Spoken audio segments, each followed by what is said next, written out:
त्या काळी महार, मांग, चांभार इत्यादी समाजाची स्थिती अत्यंत केविलवाणी होती. त्यांना देवळात प्रवेश नव्हता.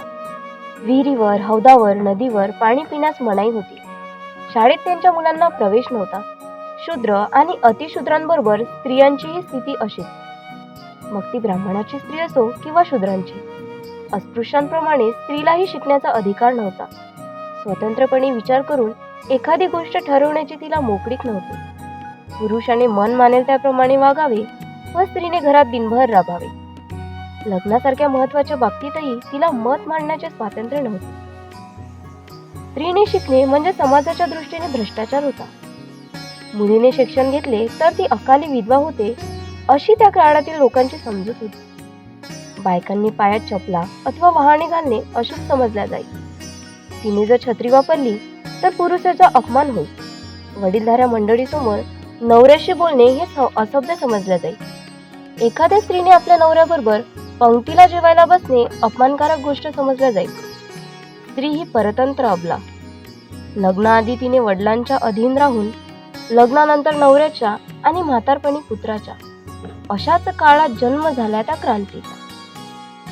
खंडोजी नेवसे पाटील आणि लक्ष्मीबाई यांच्या पोटी 3 जानेवारी 1831 साली जन्म झाला एका स्त्रीरत्नाचा. नाव ठेवले सावित्री. हीच सावित्री पुढे एका तेजस्वी सूर्याची पत्नी क्रांतिज्योती झाली. एकदा लहानपणी रानामध्ये खेळत असताना एक नाग पक्ष्यांची अंडी खाताना दिसला. त्यांनी एक लाकूड घेऊन त्या नागाला ठेचून काढले. त्यांना लहानपणापासूनच अन्यायाची चीड होती. पुण्यात फुलांचा व्यवसाय करणारे गोविंदराव आणि त्यांचं कुटुंब राहत होतं. फुलांचा व्यवसाय करीत असल्यामुळे लोक त्यांना फुले या नावाने ओळखायचे. त्यांना राजाराम आणि ज्योती ही 2 मुले होती. गोविंदरावांनी ज्योतिबांसाठी सावित्रीबाईंना पसंत केले. नेवासे पाटील सगुणाबाईच्या नात्यातलेच, त्यामुळे नायगावला मुलगी पाहायला जायचे ठरवले. सगुणाबाई या ज्योतिबांच्या आत्या होत्या. गोविंदरावांच्या पत्नीच्या निधनानंतर सगुणाबाईंनीच ज्योतींचा सांभाळ केला. सावित्री हुशार, तेजदार आणि चुणचुणीत, नाकी डोळी तेज, गोरी गोमटी. त्यामुळे गोविंदरावाने सावित्रीलाच आपले सून करायचं ठरवलं. सावित्री 9 वर्षाची तर ज्योतिबा 13 वर्षाचे. इसवी सन 1840 रोजी ज्योतिबाच्या पावलावर पाऊल टाकत दोघांच्या जीवनाच्या गाठी पक्क्या झाल्या, त्याही अनंत काळापर्यंत न सुटणाऱ्या. लग्न झाल्यावर सावित्री ज्योतिबांबरोबर सासरी आली. सासरी घरात दुसरे बाई माणूस कोणीच नव्हते. घरात गोविंदराव आणि ज्योतिबा. गोविंदरावांना दुसऱ्यांच्या हातचा स्वयंपाक चालत नसे. ते आपल्या हाताने स्वयंपाक करीत. जेवणाच्या बाबतीत एकंदरीत हालच होते. अधूनमधून ज्योतिबा सगुणाबाईकडे जेवायला जात, पण सावित्री आल्याने फुल्यांच्या घराला घरपण आलं. सावित्री एक उत्तम गृहिणी, एक उत्कृष्ट पत्नी, एक आदर्श सून ठरली. शिक्षणाने स्त्रीची पापाचरणाकडे प्रवृत्ती होते.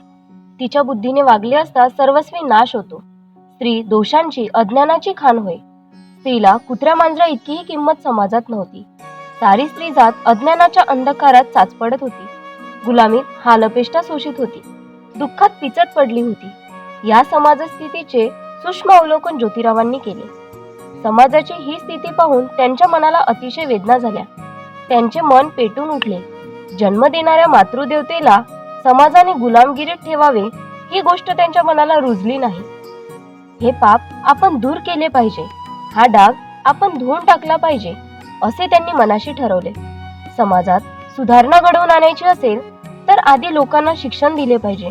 स्त्रिया आणि अतिशूद्रांना गुलामीतून मुक्त करायचे असेल तर त्यांना शिक्षण दिले पाहिजे. घरातली स्त्री शिकली की कुटुंबात शिक्षणाचा प्रसार होतो. ती शहाणी झाली की संबंध कुटुंब शहाणे होते. असा विचार करूनच ज्योतिबांनी 1848 साली मुलींसाठी पहिली शाळा काढली. हळूहळू मुलींची संख्या शाळेत वाढू लागली आणि ज्योतिबांना एकट्याने शाळा सांभाळून मुलींना शिकवणं अवघड जाऊ लागलं. म्हणून त्यांनी ठरवले की आपली पत्नी सावित्री हिला शिकवायचे आणि शिक्षिका बनवायचे. आणि त्यांनी सावित्रीबाईंना शिक्षण स्वतःच देण्यास सुरुवात केली. जमिनीची पाटी करून आणि काडीची लेखणी करून ते सावित्रीला शिकवित होते. एका नवीन युगाच्या सुरुवातीकरिता. असं युग जे स्त्रियांसाठी नवीन दालनं उभं करणार होतं. नवीन जागृती निर्माण करणार होतं. पुण्यात बुधवार पेठेत 3 जानेवारी 1848 साली मुलींची पहिली शाळा काढली. त्या शाळेच्या प्रथम महिला शिक्षिका आणि प्रथम महिला मुख्याध्यापिका त्या सावित्रीबाई फुले होत्या. सावित्रीबाईंनी शिक्षिकेचा कोर्सही पूर्ण केला. त्यांनी शिक्षण कार्यासाठी स्वतःला वाहून घेतले.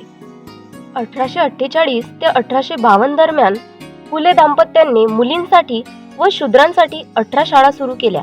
या सर्व शाळांचे व्यवस्थापन सावित्रीबाई पाहत असत. शिक्षिका, मुख्याध्यापिका व संचालिका म्हणून सावित्रीबाईंनी आपले काम चोखपणे पूर्ण केले.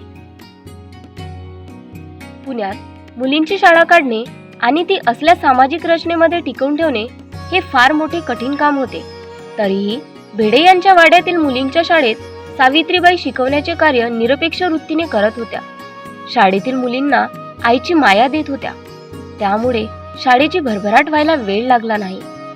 पटावरील मुलींची संख्या वाढू लागली.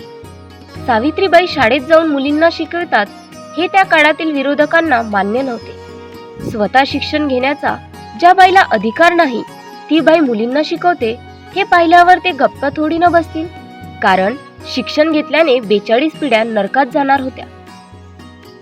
त्यांच्या पोटात शूळ उठला, कपाडावर तिडीक उठली. सावित्रीबाई शाळेत जाऊ लागल्या की हे विरोधक वाटेत जमत. वाईट साईड बोलत, शिव्याही देत त्यांना दगड, माती, चिखल आणि शेणही फेकून मारत असे त्यांचा रस्ता अडवण्यासाठी.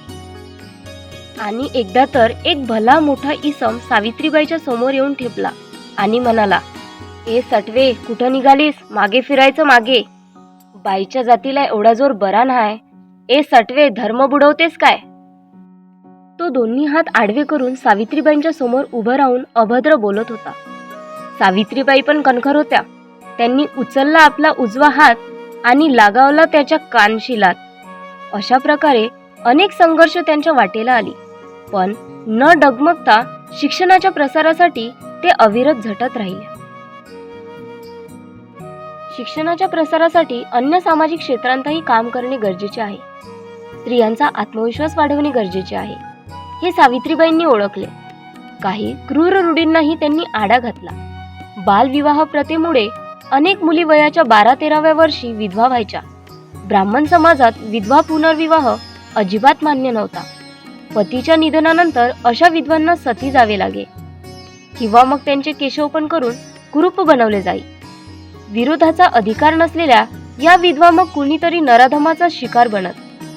गरोदर विधवा म्हणून समाज छळ करणार, जन्माला येणाऱ्या मुलाला यातनांशिवाय काहीच मिळणार नाही अशा विचारांनी या विधवा आत्महत्या करत किंवा भ्रूणहत्या करत. ज्योतिरावांनी या समस्येवर उपाय म्हणून बालहत्या प्रतिबंधक गृह सुरू केले.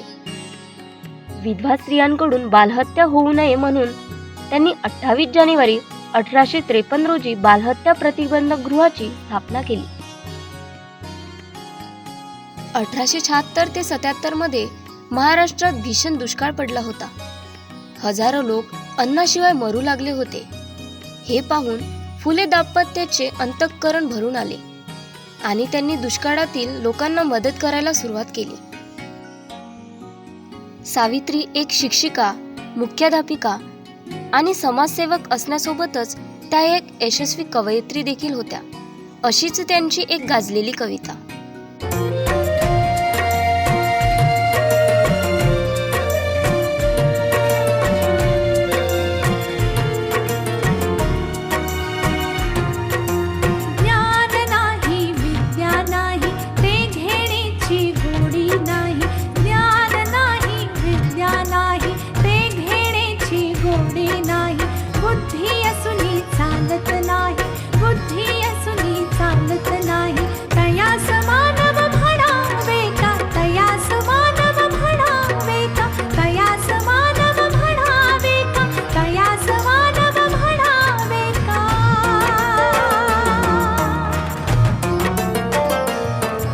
सतीप्रथा म्हणजे एखाद्या स्त्रीच्या पतीचा मृत्यू झाला तर त्याच चितेवर स्त्रीलाही अग्नी दिली जायची. त्या काळी लोकांचा असा समज होता की विधवा स्त्री ही पांढऱ्या पायाची, अशुभ, अपशगुनी म्हणून तिला जाळण्यात यायचं. स्त्रीवर होणारा असला अन्याय त्यांना मान्य नव्हता. म्हणून त्यांनी सतीप्रथेचा विरोध केला.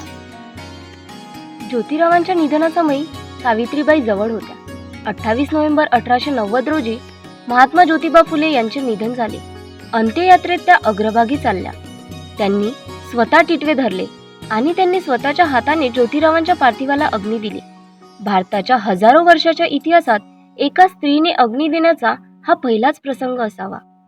ज्योतिरावांच्या निधनानंतर सावित्रीबाईंनी सत्यशोधक चळवळीचे नेतृत्व केले. शेवटपर्यंत त्या काम करीत राहिल्या. 1896 साली महाराष्ट्रात पुन्हा दुष्काळ पडला. 1897च्या आरंभाला प्लेगची साथ पुण्यात पसरली. शेकडो लोक मरू लागले. प्लेगने पछाडलेल्या दीनदलितांना डॉक्टर यशवंतराव स्वतः उपचार करीत. प्लेगच्या रोग्यांची सेवा करता करता सावित्रीबाईंनाही प्लेगने ग्रासले. एकच इंजेक्शन शिल्लक असताना त्यांनी स्वतःसाठीही त्याची निवड न करता दुसऱ्या प्लेगच्या रोग्याला देण्यास सांगितले. स्वतःच्या मृत्यूलाही त्या घाबरल्या नाही. आजार बळवला आणि यातच 10 मार्च 1897ला त्यांनी जगाचा निरोप घेतला. जरी आज आम्ही तुमच्यात नाही तरी आम्ही दिलेल्या शिक्षणामध्ये, विचारांमध्ये ज्या ज्या स्त्रिया शिक्षण घेत आहेत, तळागाळातील लोक जे शिक्षण घेत आहेत, त्यांच्यात आजही आम्ही जिवंत आहोत. मला ऐकत असलेल्या सर्व लोकांना पाहून मला आनंद होत आहे. आम्ही जी शिक्षणाची दालनं तुमच्यासाठी खुली करून दिली त्याचा तुम्ही चांगल्या प्रकारे उपभोग घेताना दिसताय. पण लेकरांनो, स्वातंत्र्याचा अर्थ हा स्वैराचार नव्हे. कसंही वागलं, काहीही बोललं, कुठेही फिरलं याला स्वातंत्र्य म्हणू शकतो का? तुम्हाला प्रत्येकाला मनूच्या मानसिक गुलामीतून मुक्त व्हायचं आहे. प्रत्येक व्यक्तीला माणूस समजायचा आहे. असा माणूस ज्याला माझ्यासारख्याच भावना आहे, सुखदुःख आहे. तुम्हाला येथे समता स्थापन करण्याचा प्रयत्न करायचा आहे. एक नवीन समाज निर्माण करण्याची जबाबदारी आज मी तुमच्या खांद्यावर टाकत आहे. एक असा समाज जेथे जाती धर्म नसतील, फक्त माणूस असेल, मानवता असेल.